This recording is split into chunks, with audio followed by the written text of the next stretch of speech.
So we are going to start with standard costing. First of all हमको difference जानना चाहिए कि standard costing और बजट में क्या डिफरेंस है.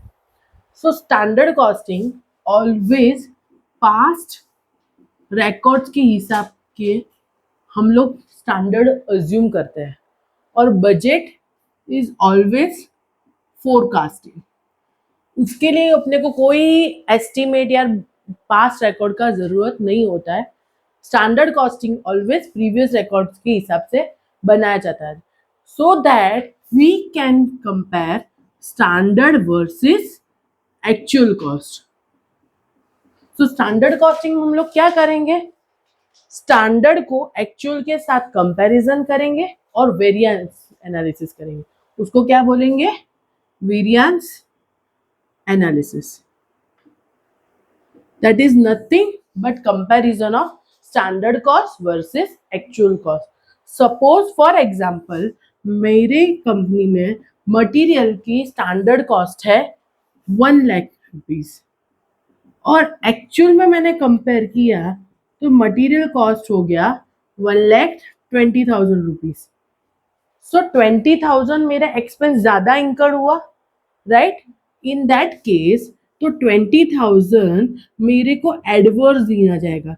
क्यों एडवर्स, क्योंकि मैंने स्टैंडर्ड्स के हिसाब से मटेरियल कॉस्ट में एक्चुअल में ज्यादा खर्चा किया है.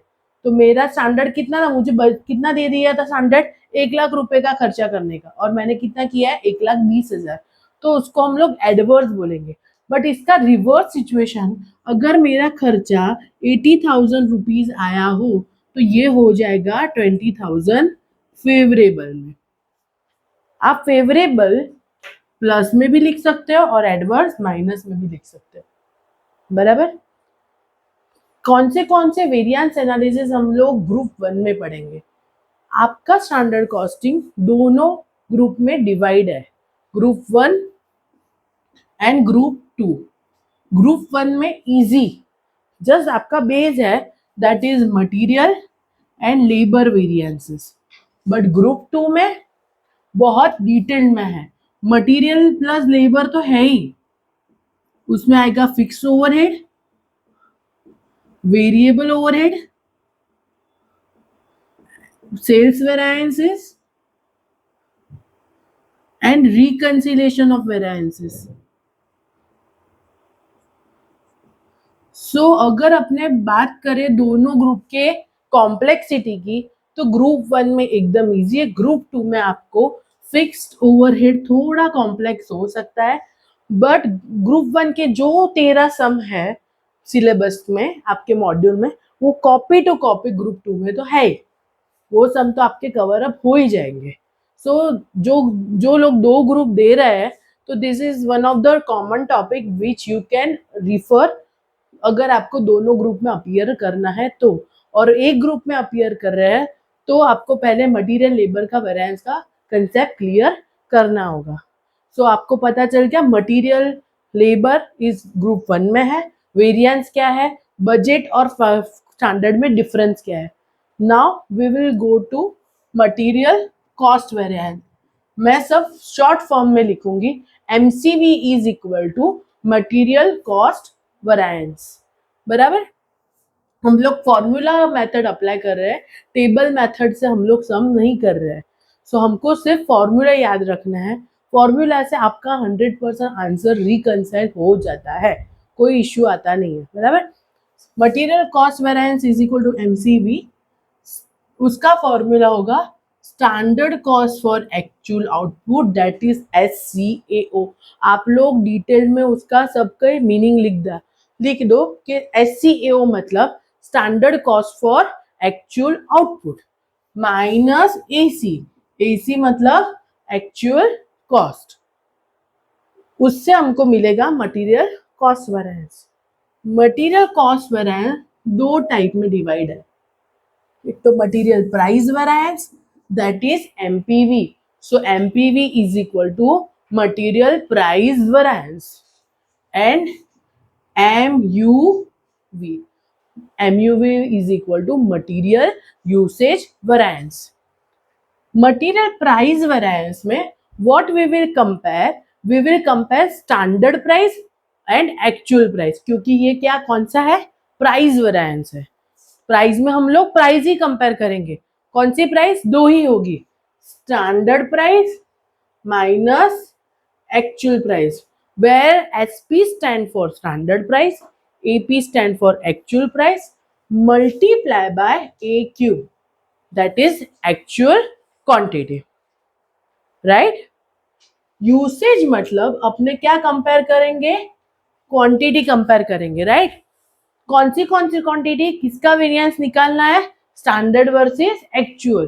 तो standard quantity minus actual quantity. आप फॉर्मूला याद मत रखो, उसको समझो क्या करना है, किसका कंपैरिजन करना है। यहाँ पे कॉस्ट का कंपैरिजन किया, यहाँ पे प्राइस का कंपैरिजन किया, यहाँ पे अपने क्वांटिटी का कंपैरिजन कर रहे हैं, बराबर। Multiply by standard price, right. Material usage के दूसरे दो सब वेरिएंस है, material mix variance, MMV stands for material mix variance. आपको लिखना है ये सब। MMV क्या है, SP क्या है, AP क्या है, AQ क्या है, SQ AQ SP, बराबर। मैं फिर से रिपीट करती हूँ, SCAO is equal to standard cost for actual output, AC is equal to actual cost, SP is equal to standard price, AP is equal to actual price, AQ is equal to actual quantity, SQ is equal to standard quantity, MMV is equal to material mix variance। अभी question ये आता है, material mix variance कब picture में आता है, जब एक से ज्यादा मटेरियल अपने कंज्यूम करते कोई प्रोडक्ट बनाने के लिए, तो मटेरियल मिक्स वेरिएंस आएगा, बराबर। तो उसके लिए अपने को क्या करना पड़ेगा, RSQ का कंसेप्ट आ जाता है। तो लिखिए पहले, RSQ is equal to revise standard quantity, RSQ is equal to revise standard quantity. What is RSQ? अभी RSQ को अपने कंपेयर करेंगे किसके साथ, AQ के साथ। तो RSQ मतलब हम लोग स्टैंडर्ड को एक्चुअल के बेस पे अलोकेट करे थे, स्टैंडर्ड क्वांटिटी को एक्चुअल बेस पे अलोकेट करने का मतलब है RSQ। हम लोग जब सम करेंगे तब आपको इजीली पता चलेगा, that is standard quantity will be allocated on the basis of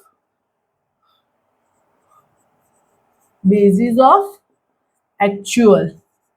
that is अपने क्वांटिटी स्टैंडर्ड का लेना है, रेशियो एक्चुअल का लेना है। समझ में आया? Quantity of standard but ratio किसका आएगा, एक्चुअल का। तो उसको बोलेंगे RSQ, standard quantity on the basis of actual output. तो RSQ minus AQ multiply by SP। AQ stand for actual quantity, SP stand for standard price and RSQ for revise standard quantity. Revise standard quantity मतलब क्या होगा, standard को actual के ratio में बेचना है। कब आएगा वो मार्केट में, मटेरियल मिक्स वेरिएंस, जब एक प्रोडक्ट में एक से ज्यादा मटेरियल कंज्यूम होता है तब। समझ में आ रहा है? Okay, then we will go forward. Material yield variance, उसका शॉर्ट फॉर्म है MYV। सो लिखो MYV is equal to material yield variance, बराबर। उसका फॉर्मूला है SQ minus RSQ into SP, right. SQ मतलब स्टैंडर्ड क्वांटिटी, RSQ मतलब revise standard quantity into SP मतलब standard price. So यहाँ पे एक कॉमन चीज है, स्टैंडर्ड प्राइस ऑलमोस्ट सब में आता है, मल्टीप्लीकेशन स्टैंडर्ड प्राइस सब में आएगा, जहां जहां पे यूनिट्स है वहां। सिर्फ MPV थोड़ा डिफरेंट है, वहां पे क्या आता है, एक्चुअल का बेस, एक्चुअल क्वांटिटी, राइट। यहाँ पे मटेरियल यील्ड वेरिएंस में हम लोग पहले कंपैरिजन करते हैं RSQ मतलब revise standard quantity minus AQ, और यहाँ पे स्टैंडर्ड क्वांटिटी और RSQ का कंपैरिजन आता है, बराबर। ओके, सो जैसे मटेरियल कॉस्ट वेरिएंस है ऐसा ही लेबर कॉस्ट वेरिएंस है। यहाँ पे अपने पढ़ेंगे लेबर कॉस्ट वेरिएंस, जो आपके ग्रुप 1 के सिलेबस में है। दो वेरिएंस, LCV मतलब लिखो labour cost variance, standard cost for actual hours minus actual cost. SCAH मतलब standard cost for actual hours. If you can compare low labour cost variance and material cost variance, material में अपने output consider करते हैं, labour में अपने hours consider करते हैं, right. Material कौन से बेस पे कंज्यूम होता है? यूनिट्स के बेस पे, प्रोडक्शन यूनिट्स के बेस पे। लेबर कॉस्ट कैसे डिराइव करते हैं? आवर्स के बेस पे। इसलिए यहाँ पे सब बेस आवर्स का आएगा, right. Standard cost for actual hours minus actual cost, that will come to LCV। उसके दो पार्ट, जैसे यहाँ पे मटेरियल प्राइस वेरिएंस है ना, यहाँ पे हो जाएगा लेबर रेट वेरिएंस। लेबर का पेमेंट हम लोग रेट पर आवर से करते हैं और मटेरियल का प्राइस पर आउटपुट करते हैं, इसलिए यहाँ पे हम लोग लेंगे लेबर रेट वेरिएंस। जैसे स्टैंडर्ड प्राइस है ना, यहाँ पे हो जाएगा standard rate SR, actual price का हो जाएगा एक्चुअल रेट, राइट। और यहाँ पे EQ का हो जाएगा AH मतलब एक्चुअल आवर्स, LRV मतलब labour rate variance, standard rate minus actual rate multiply by actual hours. Clear? Then आपका आता है मटेरियल यूसेज वेरिएंस, ये यहाँ पे लेबर एफिशिएंसी वेरिएंस। एफिशिएंसी कौन से टर्म में होता है? आवर्स के टर्म में, राइट। तो अपने को यहाँ पे आवर्स कंसिडर करना है। कौन से आवर्स? स्टैंडर्ड क्वांटिटी के बदले में आ जाएगा स्टैंडर्ड आवर्स, एक्चुअल क्वांटिटी के बदले में आ जाएगा एक्चुअल आवर्स, और स्टैंडर्ड प्राइस के बदले में आ जाएगा standard rate. So SH stand for standard hours, AS stand for actual hours, और SR is equal to standard rate. Clear? जैसे लेबर मटेरियल में दो पार्ट पड़ते हैं, लेबर के भी दो पार्ट हो गए। यहाँ पे आइडल टाइम वेरिएंस का है, वो मैं आपको इफेक्ट बताती हूँ, बट जो आपका बेसिक फॉर्मूला मैं वो कंप्लीट करते हैं, फिर अपने आइडल टाइम पे आते हैं, राइट। लेबर एफिशिएंसी वेरिएंस के बाद आएगा लेबर मिक्स वेरिएंस। जब मटेरियल का क्या कंसेप्ट था? एक प्रोडक्ट बनाने में जब अपने एक से ज्यादा मटेरियल यूज होता है तो लेबर और मटेरियल मिक्स वेरिएंस आता है। ऐसे ही एक प्रोडक्ट बनाने में अगर एक से ज्यादा लेबर यूटिलाइज हुआ है तो अपने labour mix variance find out करना है। तो यहाँ पे कंसेप्ट था RSQ, यहाँ पे आ जाएगा RSH, revise standard hours. RSH stand for revise standard hours minus actual hours, that is AH into SP। Revise standard hours का कंसेप्ट भी RSQ जैसा ही है। स्टैंडर्ड आवर्स को अपने को एक्चुअल के बेस पे बेचना है, समझ में आ रहा है? अभी लेबर मिक्स वेरिएंस से लेबर यील्ड वेरिएंस आएगा। LYV stands for labour yield variance. Same SQ के बदले में क्या आ जाएगा? SH minus RSH into SP। SP क्या? SR, you can say, confusion avoid करने के लिए। यहाँ पे भी अगर आप बात करेंगे तो सभी जगह पे स्टैंडर्ड रेट का ही बेस है, जैसे यहाँ पे स्टैंडर्ड प्राइस का बेस है, राइट? है कि नहीं? ये सब कंसेप्ट आपको फाइनल तक याद रखने हैं। फाइनल में भी स्टैंडर्ड कॉस्टिंग है आपका, बराबर? समझ में आया RSH? अभी मैं बात करती हूँ idle time. What is idle time? अगर कोई कंपनी में कोई लेबर काम कर रहा है, सपोज 10 घंटे काम कर रहा है, तो कंपनी उसको 10 घंटे के हिसाब से पेमेंट देती है, राइट। पर 10 घंटा क्या काम ही करता रहेगा? नहीं, वो थोड़ा ब्रेक लेगा, खाना वाना खाएगा, फोन पे बात करेगा। तो इफेक्टिव काम कंपनी को 2 घंटा तो नहीं मिलता है, बराबर। तो 2 घंटे का पैसा तो कंपनी का गया। तो कंपनी पेमेंट किसको हिसाब से करेगी? 10 घंटे के हिसाब से। बट कंपनी को काम कितने घंटे मिला? 8 घंटे मिला। तो वो 8 एफिशिएंसी हुई, बट कॉस्ट कितना गया? 10 घंटे का गया। तो जो 2 घंटा बचा ना, उसको हम लोग क्या बोलेंगे? Idle time. आपके सिलेबस में कम है क्वेश्चंस इसके, और नहीं जैसा ही है, पर हम लोग 1-2 क्वेश्चन करेंगे अगर पूछ ले तो idle time is part of your LEV, labour efficiency और नेट एफिशिएंसी। लेबर एफिशिएंसी अपने 10 घंटे के हिसाब से जो पेमेंट किया है ना, वो आएगा, क्योंकि यहाँ पे अवर्स कंसिडर करते हैं। तो जो 10 घंटे काम किया वो मेरा स्टैंडर्ड अवर्स हो जाए, राइट। बट उसके पहले 2 घंटे अगर आइडल टाइम का वेरिएंस होगा, तो आइडल टाइम का वेरिएंस का फॉर्मूला है idle hours into standard rate. ये मेरे को ऑलवेज नुकसान ही है। आइडल अवर्स मतलब मेरे को ये 2 घंटे काम नहीं ही मिला है, तो ऑलवेज ये एडवर्स ही आएगा।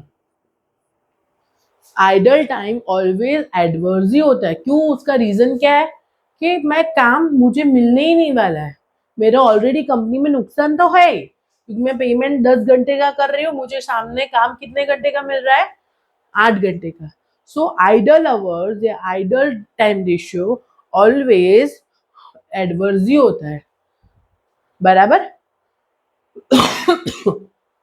सॉरी, ये किसका पार्ट होगा? लेबर एफिशिएंसी का, बराबर। आपको फाइनल में ज्यादा पता चलेगा। इंटर में इतना आपको आइडल टाइप का फॉर्मूला पूछे नहीं जाता है, but you should know concept, because objective में आता है और फिल इन द ब्लैंक्स तो आपके केस में है ही नहीं, तो एमसीक्यू में आपको इजी रहेगा। सो अभी यहाँ पे बात करते हैं कि आपको एडवर्स और फेवरेबल सिचुएशन कब आएगा। जैसे अपने कॉस्ट कंपैरिजन कर रहे हैं, तो स्टैंडर्ड कॉस्ट से अगर एक्चुअल कॉस्ट ज्यादा हो तो ऑलवेज वो नेगेटिव ही होता है, तो अपने को एडवर्स ही लिखना है। बट स्टैंडर्ड के हिसाब से अगर एक्चुअल कॉस्ट कम हो तो वो फेवरेबल सिचुएशन आएगा। उससे उल्टा अगर अपने रेवेन्यू कंपैरिजन कर रहे हैं, जो आपको ग्रुप 2 में आएगा, दैट इज सेल्स वेरिएंस। अगर आपका स्टैंडर्ड सेल्स एक्चुअल सेल्स से ज्यादा है तो आपका नेगेटिव हो जाएगा उसके केस में। पूरा उल्टा इफेक्ट देखना है, समझ में आ रहा है? रेवेन्यू स्टैंडर्ड से ज्यादा हो एक्चुअल तो अच्छी बात है, बराबर। एक्चुअल सेल्स मेरे स्टैंडर्ड से ज्यादा हो तो वो अच्छी बात है, बट कॉस्ट ज्यादा नहीं होनी चाहिए। ओके, सो ये बेसिक कंसेप्ट हो गया लेबर और मटेरियल का। अभी हम लोग करेंगे, हम लोग कैसे टेबल बनाएंगे, राइट। सिंपल पूरे एग्जाम में, एग्जाम्पल्स में सभी एक स्टैंडर्ड फॉर्मेट अपना सेट हो जाना चाहिए। कैसे? सपोज मटेरियल कॉस्ट वेरिएंस हो, तो अपने को कंपैरिजन करना है स्टैंडर्ड वर्सेस एक्चुअल का। तो standard quantity, standard rate, standard cost, standard quantity, standard rate, standard cost. ऐसे ही हो जाएगा actual quantity, actual rate, actual cost. Example में आपको जो इंफॉर्मेशन दिया हुआ, फर्स्ट ऑफ ऑल आपको ये टेबल में रख देना है। अगर आपका टेबल बन जाए एक बार, दैट इज मुझे ये और ये एक्चुअल कॉस्ट और एक्चुअल क्वांटिटी मिल जाए, then you just need to fill this formula. कोई रॉकेट साइंस नहीं है, ये बेस लेना है और ये फॉर्मूला में रखना है। कैसे? हम लोग सम में बताएंगे। Okay, so this is just formula part, basic concept of standard costing. आगे के अपने सम करेंगे उसे। Okay, thank you.